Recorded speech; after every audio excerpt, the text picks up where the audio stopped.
Yeah, I know what you mean. That makes sense. Have you guys raced each other, and is there a bit of a rivalry between you both sometimes? We co-drove together two times, and that was one of the most two of the most fun races that I've ever done. I think he can probably say the same for that. Absolutely. It was the first time was in 2018 at Daytona in a Michelin Pilot Challenge car, Porsche, and that was the 4 hour race before the 20 well, it's 24 hour, and we co-drove in that. That was kind of that was actually my first IMSA race that I did. So it was not only being able to co-drive with my dad, but it was a my first time in sports car, my first time making my debut in IMSA, and so it was really cool to be able to, I guess, not really do it by myself, but do it with my dad to not only have him on the sidelines and kind of giving me advice, but he was my coach. We were comparing data and all this stuff, and that first time, I'll let him tell the story about this. Well, so It, we went to the Roar, and originally Jim Cox, who I worked with for a few years in PCA club racing, was racing. He was the gentleman driver, the bronze driver, and I was supposed to be driving only. And then we got to the Roar, the test days, and Jim had let him drive the car and some of the other just test days, but he never got any seat time. It's like only a couple laps here and there. So Jim said, well, he hadn't really driven my car in anger. What do you think about letting him drive the Roar? And I said, that's the whole reason we're here, right? So he registered him and let him drive. And I remember, we were setting the car up and doing all stuff and driving, and then look at the data. And after the day was over, the Roar was over, I came out of the transporter and he was already outside on the phone. And he was, all laughing smiles. And I said, you talking to mom? He says, yeah. I said, would you tell her you were faster than me in turn two? Because the data showed that. He goes, and turn three. And so it was a proud. I said, yeah, but lap time wasn't there. It was still like a couple of tenths, right? And then when we went back for the race, I mean, it was such a proud moment for me, right? And then we went back to the race, and after the race, during the race, we looked at some of the video. He was driving, and here's where things could have gone hero or zero. He was behind a pack of cars, big draft, 7 or 8 cars on the banking coming down turn one, and he was towards the back. And he pulled out to pass, and I mean, went out just last moment, went around the outside. It could have been more perfect because then the car in front of that pack spun. They all collected each other. He just went on by like nothing happened. If he'd have stayed back there and been conservative, he probably, I'm sure, would have been part of the accident as well. So to watch that, and of course, Jim, that was a race that we could have 3 drivers. After that, it was going to be 2 drivers. So Jim, after the race, of course, at that time, he was a couple tenths quicker than me. And so for the quick lap. And so Jim said, what do you think about him doing the season instead of you? And I was almost 60 or 59, 60. I'm like, and you have to reach that point where you're satisfied yourself, and I had been. So for me, it was a perfect timing because I was at the age and the point in my career where I was ready to bow out at the very, very time he was ready to come on strong. So for us to drive together during that transition was fantastic. And then when Jim said, what about him instead of you for the season? What do you think? Of course, that's exactly what we want. So then I was able to stay on and help coach and Jim all year long. And, it's funny. It's like you get to a point where he's as fast as anybody on the planet. I mean, including F1 drivers that he co-drove with, right? And so he's there. But the one thing that isn't there and can't be without experience is experience. Playing the chess game. Where do I pass? Where do I not? And because I'd done it at these racetracks for 40 years, I can help make the shortcut of. I remember one year I was there spotting and helping with those guys, and he caught one of the guys, another pro, same type of car, caught him, but couldn't get around Road America, the 4 mile track, big long straights. And he got out of the car at the end of the race. He was frustrated. He says, how can I not get around him? And that was on a Saturday, and Sunday was the big WeatherTech race. So we went home and watched the big race on TV. And before that, I was saying, well, you think Road America is a big track, long draft, easy to pass. It's one of the hardest places to pass when you're close. So the only place you can do it is down the straightaway. And I explained how. And then we watched the WeatherTech race on TV. and somebody passed Montoya in the GTP class, DPI at the time, exactly like that. I said, just like that. So the next year, not that he couldn't have figured that out, but those kind of things like, okay, to take him a year, 2 years, if I can shortcut that, he just does it sooner. So the next year, exact same class, same cars, same scenario. He catches the exact same driver, and I'm spotting. Next thing I know, he comes by in front of him. And I said, where'd you pass me? Exactly where we talked about in front straightaway. So that's very, very rewarding for me. And, it's a great to be part of his success and watch that. And the rate he won a race at Daytona, I was spotting from the roof. And the cameras, showed me at the end of the race, because how much more proud can you be than your son winning a race in your world you've been into forever? Yeah. Dylan, were you emotional when you won that race? It was probably the most emotional win was Daytona in Mercedes, and that was it. I'm not gonna say I cried, but there Not gonna was say you really didn't need it. my eyes were wet, and my eyes were wet, and that's all I'm gonna say. But it was very, yeah, taking that last lap at Daytona, I ran the high banks and just kind of looked around, looked the infield at all the fans.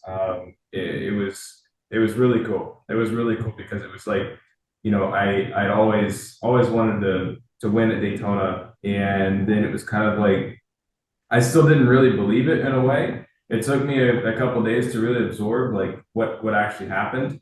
But it was very cool, and to have my family there for that. Both my parents and my grandparents were there for that. Everybody, friends, everybody was there, and I can't tell you the amount of text messages and emails and phone calls that I got the next couple days or weeks after that was pretty cool to have all those people know that they're behind me and supportive of me. So just a shout out to those. Thank you very much for supporting me. But it was definitely really cool. I mean, it was one of those that you always dream of, and then all of a sudden it happens, and that kind of it happens in an instant, right? Because you're so on the edge, you're so go the whole race that you don't get a chance to enjoy the actual race. You're just so laser focused, you're so emotionless throughout that race that every lap, every corner, you're not thinking about, am I going to win this race? Am I not? You're thinking about just performing your absolute best in every single millisecond that's during the race. And so you're just so tense, so stressed out, and you're just trying to push as hard as you can.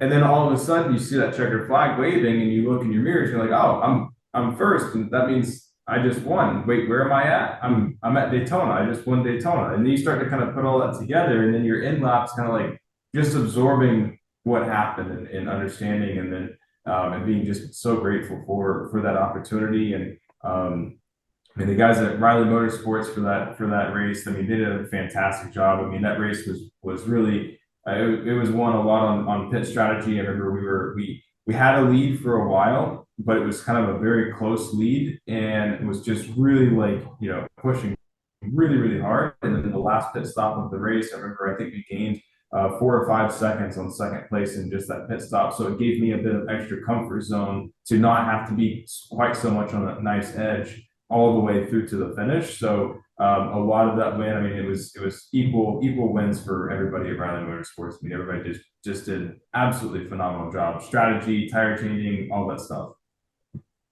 That's really awesome. Was it the road course version of the track, or was it the oval, tri-oval? No, road course. It was the road course, yeah. That's what I thought. You gotta tell me what the post celebration was like. Those are always the best. It was a root beer float because I was 19 or 20 years old, one of the two, 19 or 20. 19 years old. And so obviously I couldn't drink. And so we go to this restaurant with the team after, and we get a root beer float.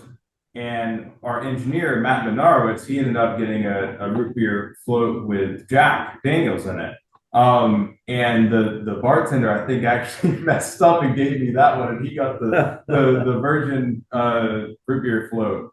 And so I actually ended up getting that. But yeah, it was a root beer float and a good time with the team. That's really amazing. Do you want to hear the most emotional I've ever been at a race? Do you want to hear one of my best memories? Yeah. Yeah. I went to the very first IndyCar race in Nashville a few years ago, and it was unquestionably the greatest weekend I've ever had as a motorsports fanatic. And it was a lot of fun. The drivers were accessible to fans. I got to see the Stadium Super Truck races, the Trans Am 2 race, the IndyCar race, and the GT America races and everything. I saw qualifying, practice, etc. And on my first day at the track, literally within minutes of walking into the bleacher area with all the stands, I happened to run into Roger Penske, the man, myth, legend. Pretty And it neat was event.